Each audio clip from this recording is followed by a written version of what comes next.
ایسے سطح غربت سے نیچے سطح غربت ایک تو یو نے جو ایک تعریف کی ہے کہ اتنے ڈالر پر انکم جو ہے انسان کے اگر گھر میں ہوتی ہے تو وہ پھر اس سطح غربت سے اوپر آ جاتی ہے. لیکن یہ ہے اس کی پہنچ اور اس کی یوٹیلائزیشن, اس کی صرف کہ آمدن ہو, اس کی اس میں یوٹیلائزیشن نہ ہو, اس کا اپنے استعمال نہ ہو, یا پھر اس کی وہ رسائی میں بھی نہ ہو.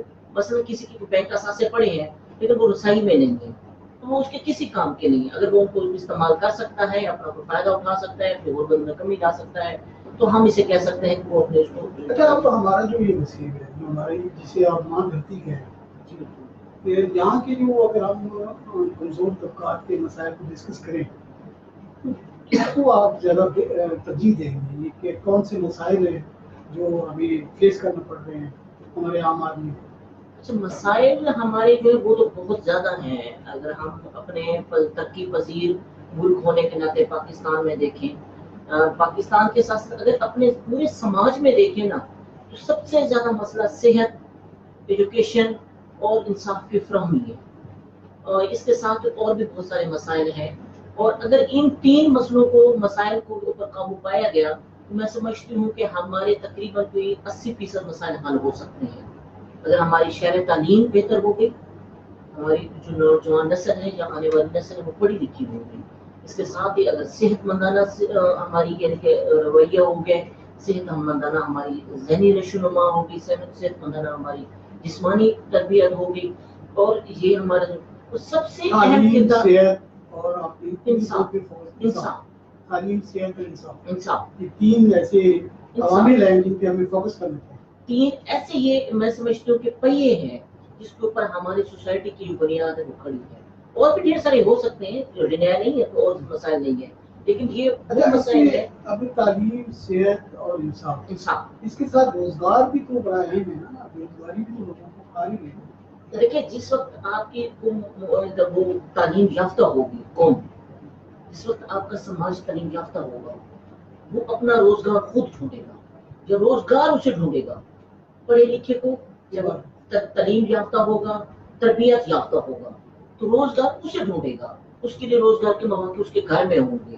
اگر وہ تعلیم یافتہ ہی نہیں ہے اور اسے کچھ پتہ نہیں ہے, اس کے پاس زمینیں ہیں, اس کے پاس مال مویشی ہے, لیکن اس کو صحیح طریقے سے اس کی یوٹیلائزیشن نہیں آ رہی, اس کے صحیح طریقے سے ٹریننگ نہیں کی گئی, تربیت نہیں کی گئی, وہ ان کو آگے ان کے پروڈکٹس کو آگے بہتر نہیں کر سکتے. آپ نے مثال 2010 میں جو سیلاب آیا تھا اس میں متاثرین سیلاب کے لیے رسکوں کا کام کیا, ایسی ہے.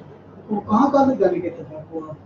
مجھے 2010 کے سیلاب میں واڑا سیڑھا, بیٹ بخشندہ, کروڑ سے لے کر لیا کے یونین کو نہاج نشیب کا کام کرنے کا موقع ملا.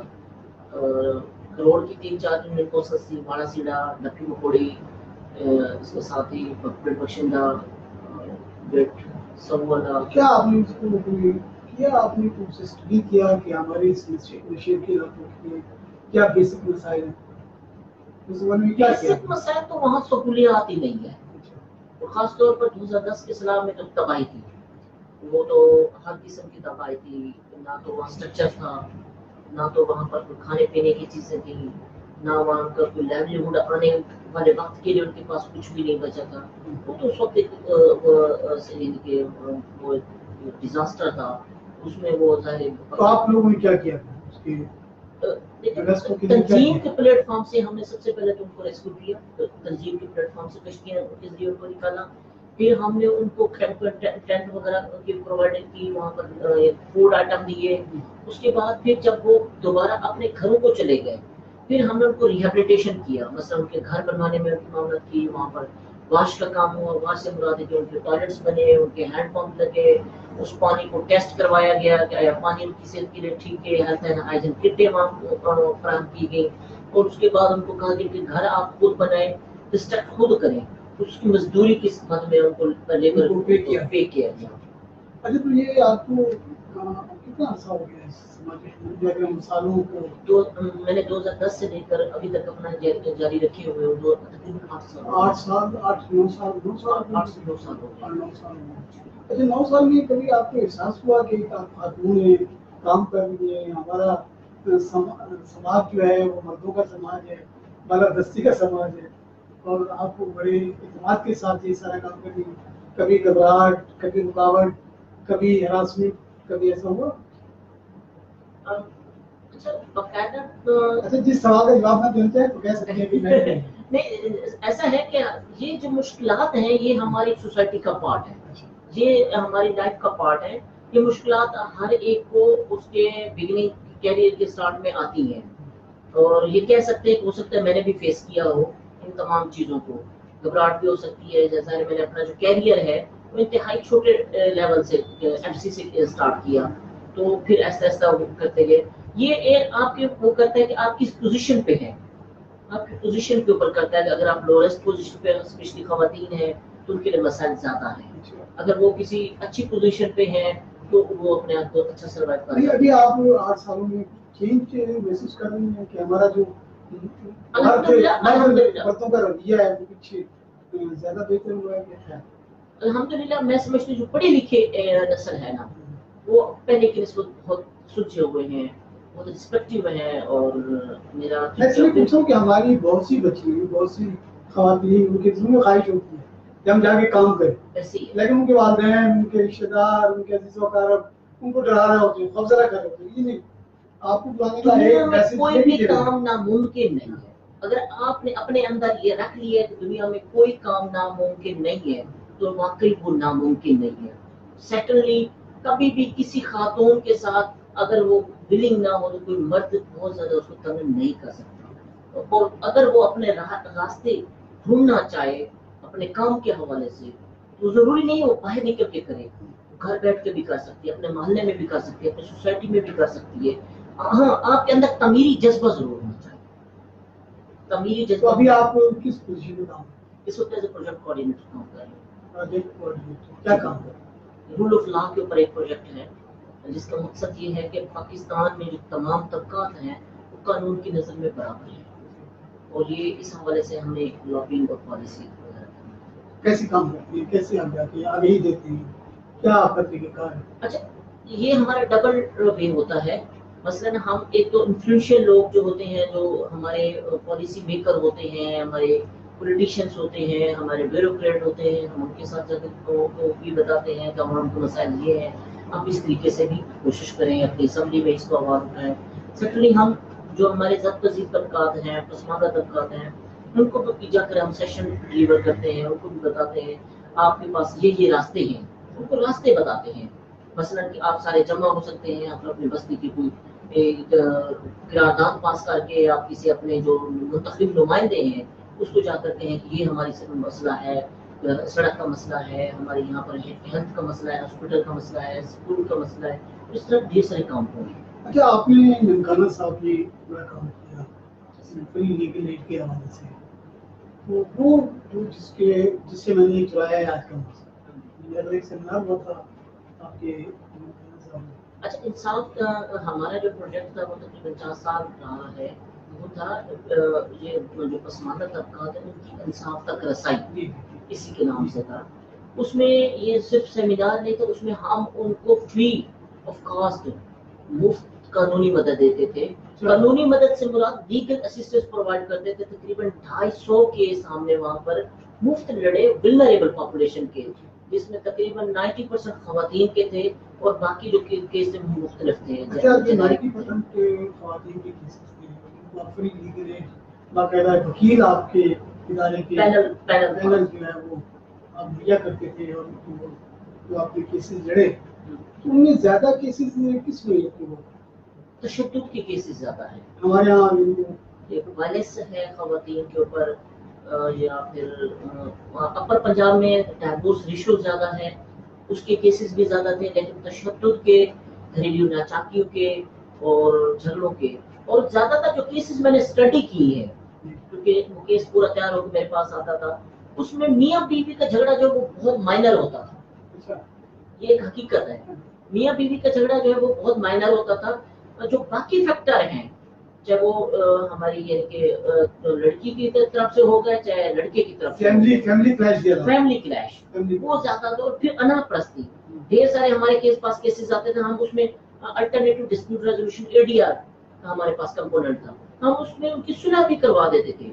میاں بیوی اس کاؤنسلنگ روم میں بیٹھ کے کہہ دیتے تھے ٹھیک ہے اوکے ہے، ان کو آپس میں گلے بھی کم ہوتے تھے. لیکن جس وقت وہ دروازہ کراس کرتے تھے یا کاؤنسلنگ روم سے باہر جاتے تھے، وہاں جب ان کے پیارے بیٹھے ہوتے تھے تو وہ اس کو ضد اور اناق بناتے تھے. وہ میری ماں سے معافی مانگے، وہ میرے باپ کے پاؤں پڑے، وہ میری ماں آ کر یہ کرے. وہ اس طریقے سے جو مسائل ہیں کسی زیادہ انا کی بنیاد پہ زیادہ تھے. اچھا یہ جو تشدد کی کیسز ہے، مرد مارتا ہے عورت، کبھی عورت نے بھی مرد کو مارا؟ کوئی ایسا کیس ہے جس میں مرد بڑا مظلوم بن کے آ گیا ہو لیکن انہوں کو کیا نہیں ہے؟ اس طرح کا کوئی ابھی کیس آیا تو نہیں ہے، لیکن یہ ہے کہ سننے میں آیا ہے کہ ڈھیر سارے مرد بھی بیچارے ہوتے ہیں. بیچارے ہوتے ہیں. اچھا تو یہ جو ہمارے یہاں جو فیملی کلیش ہے، جو اناپرستی جسے آپ نے کہا بالکل درست ہے، یعنی والدین جو ہیں وہ یا وہ عزیز و اقارب ہیں وہ اپنی ناک اونچی کرنے کے لیے اور اپنی پگ اونچی کرنے کے لیے وہ بابا کی میری گالی بنی، مجھ سے پوچھ کے شادی نہیں کی، اس نے اپنی مرضی کی ہے، وہ اپنے وقت پہ اٹھتی ہے، وہ اپنے وقت پہ کھانا پکاتی ہے، میں دال کھانی سی ہے گوشت بنا لیا. یہ جو کیسز ہیں اس کی بیسک وجہ کیا ہے؟ یہ سارے اصل میں ایسا ہوتا معاشرے کا ہے، سوری ٹو سے میں ڈھیر سارے جو ہمارے سن رہے ہیں دوست دیکھ رہے ہیں ان سے بھی معذرت چاہوں گی.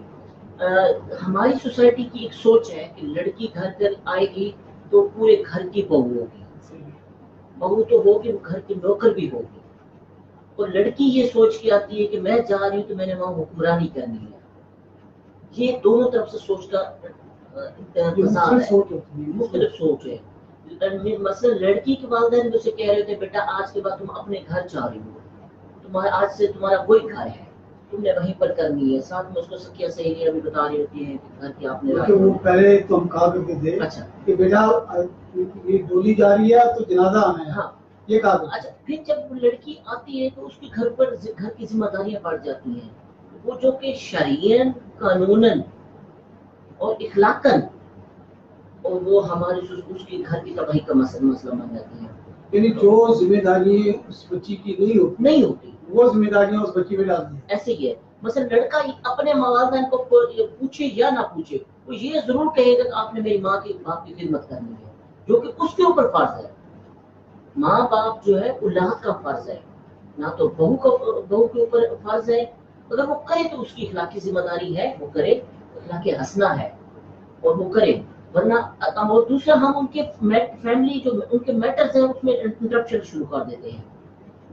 پرائیویسی کو ڈسٹرب ہوتی ہے، ان کے انٹرپشن کو ڈسٹرب ہوتی ہے. ہمارے ڈھیر سارے دوست ان کے کیسا آنا جانا ہے، ان کے کھانے پینے ہیں، ان کے رویے ہیں، اس کے اوپر گفتگو شروع ہو جاتی ہے. یہ ہوتا ہے کہ جی دیکھو وہ پہیا مٹھائی لا کے اوپر چلا گیا، بالکل ایسے ہی ہے، آگے لا گیا.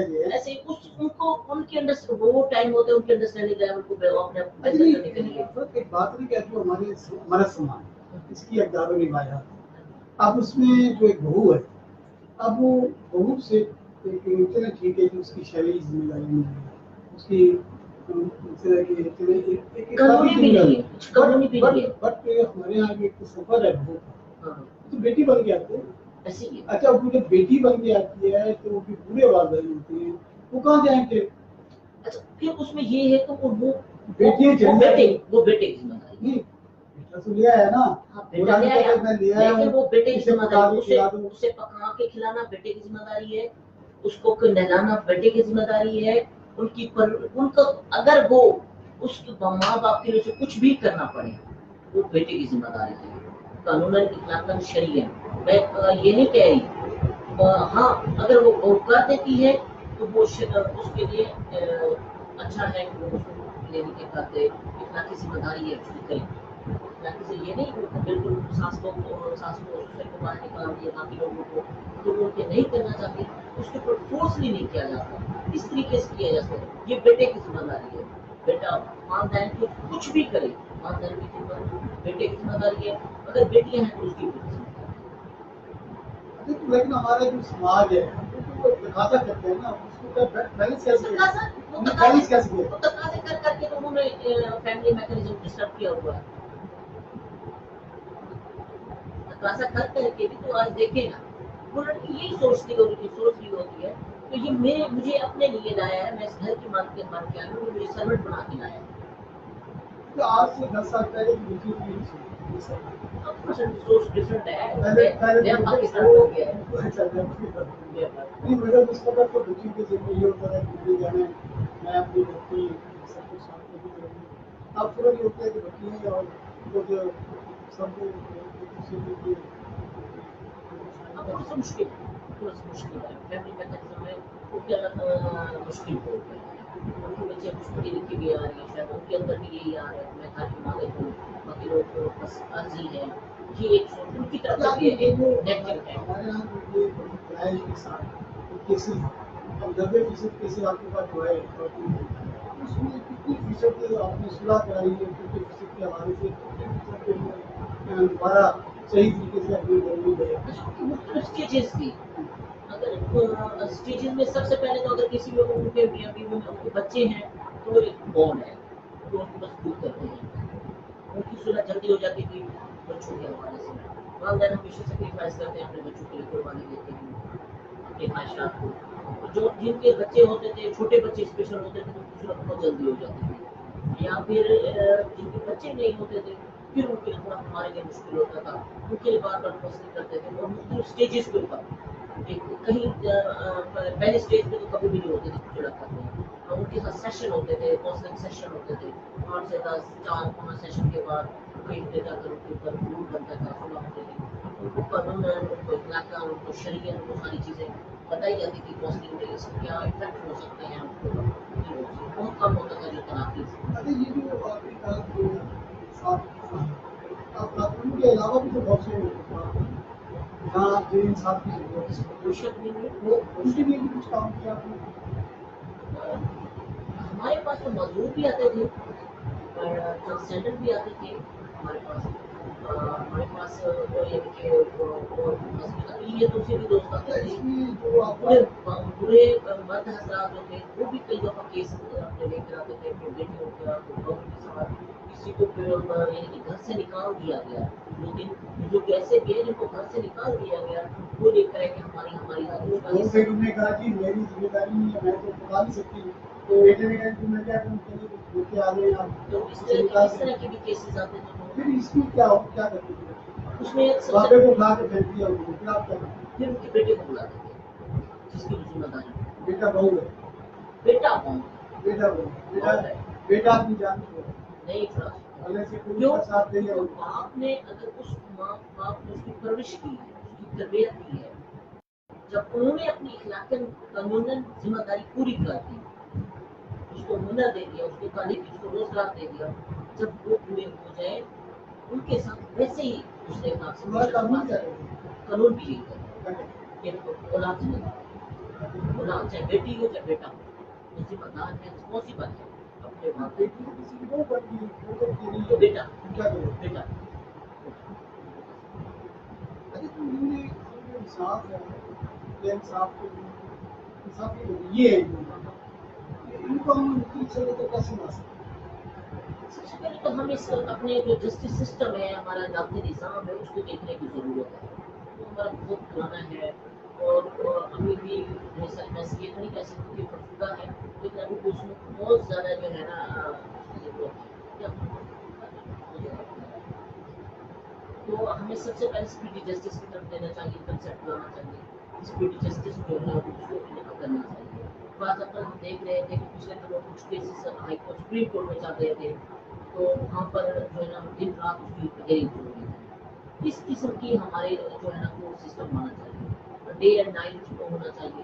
سیکنڈلی ہماری جو کورٹس ہیں ان کو باؤنڈ ہونا چاہیے کہ وہ مختلف کیٹاگریز کے کیسز کتنے ڈوریشن میں انہوں نے مکمل کرنے ہیں، جو کونسل ہے جو وکلا ہے ہوتی ہے ہمارے یہاں اس کا لاگو نہیں ہے۔ امپلیمنٹ نہیں کیا جاتا نا، ان کے high court supreme court order جاری کرے اپنی لوور کورٹس کو کہ آپ نے اپنے ان کو مکمل کر کے رپورٹ دینی ہے، وہ کرتے بھی ہیں، کوشش کر رہے ہوتے ہیں، ان کے ساتھ رپورٹ بھی جاری ہوتی ہے، کتنے کیسز کے پینڈنگ کتنے، وہ رپورٹ جاری ہوتی ہے، لیکن وہ ان کی فرضی ہوتی ہے، فرضی ہوتی ہے، نہیں وہ اتنے اس لیول پہ نہیں ہو رہا ہوتا جس لیول پہ اس کی ڈیمانڈ ہے، جس لیول پہ اس کو کرنے کی ضرورت ہے، اسپیڈی جسٹس لانے کی ضرورت ہے، اے ڈی آر کی مختلف یعنی کہ جو ہے ہمارے وہ لوگوں کو ADR کی چھوٹی چھوٹی ہماری کیس وہ عدالتیں بنانی چاہیے جو ڈے اینڈ نائٹ اوپن ہو.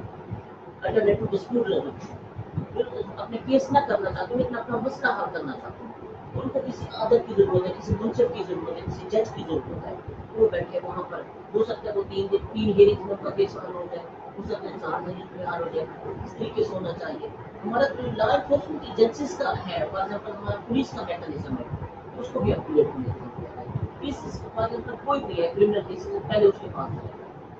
وہ جو اپنی باؤنڈنگ ہے 24 گھنٹے والی باؤنڈنگ ہے وہ سب سے پہلے تو کبھی وہ FIR کرتے ہی نہیں. FIR نہیں کاٹیں گے, اگر FIR کاٹ بھی لیں گے تو جا کر وہ کوئی کریں گے, سارا کچھ کریں گے. اور FIR کی کٹوتی کا اس میں بہت لینتھی پروسیجر انہوں نے کر دیا ہے. جو پسماندہ طبقہ ہے وہ قتل اس میں نہیں جاتا. تو ہماری وہ ریاست اپنے کیا ہے؟ حق سے ہماری ریاست کیا ہے؟ جو آپ کی کہا کہ ریاست سارا تعلق ہے ریاست سے. ریاست سے تو ریاست کیا ہے؟ ریاست ڈھیر سارے بلوک پر کام تو کریں گے. اور آئی ہوپ کہ نئی حکومت آئی ہے, مجھے امیدیں ہیں, امیدیں 100% امید ہے کچھ نہ کچھ ڈلیور کریں گے. اور اس موضوع اس جو ایشو ہے انصاف, اس کو گھر کی دہلیز تک پہنچانے کے جو ہے نا ایک ذمہ داری ہے. کہ ہمارے یہاں بھی جو ہمارے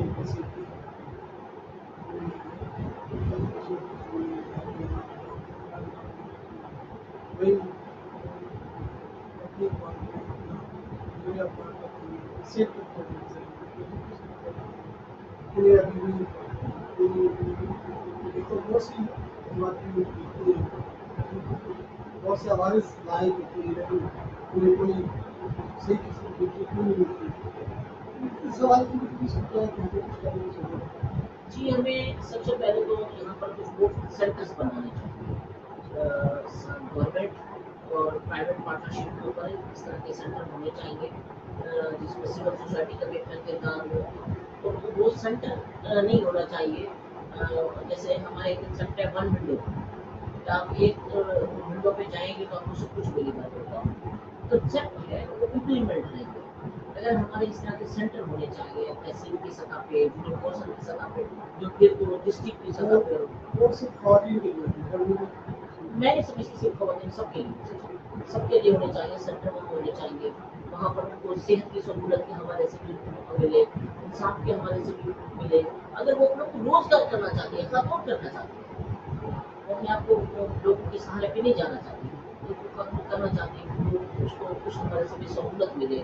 وہاں قرض کی سہولت ہو, وہاں پر کاروبار کی سہولت ہو, وہاں ٹریننگ کی سہولت ہو. حکومت اور پرائیویٹ پارٹنرشپ مل کے کرنا چاہیے, کوئی مشکل نہیں. بہت ایزی سینٹرز ہونا چاہیے. ریہیبلیٹیشن سینٹر کہہ سکتے ہیں, کوئی بھی سینٹر کوئی بھی نام دے سکتے ہیں, لیکن یہ ہے کہ ان کے لیے ایسا ہونا چاہیے. تو آپ نے بہت کام کیا. میں شروع کر دیا ہمارے علاقے کے لیے فخر ہے, ٹائیگر ہے,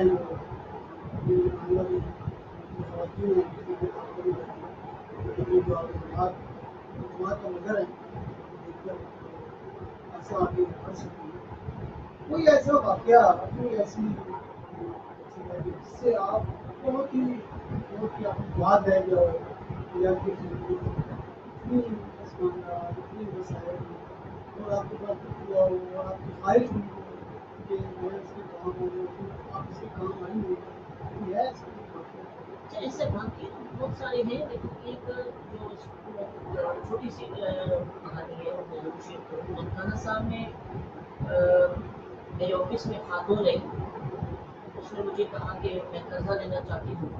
میں اسے جانتی بالکل بھی نہیں, فرسٹ ٹائم اسے ملی نا, میں قرضہ لینا چاہتی ہوں. میری ایک جاننے والی اسے لائی نا, میری ضمانت ہے, اور قرضہ بھی 70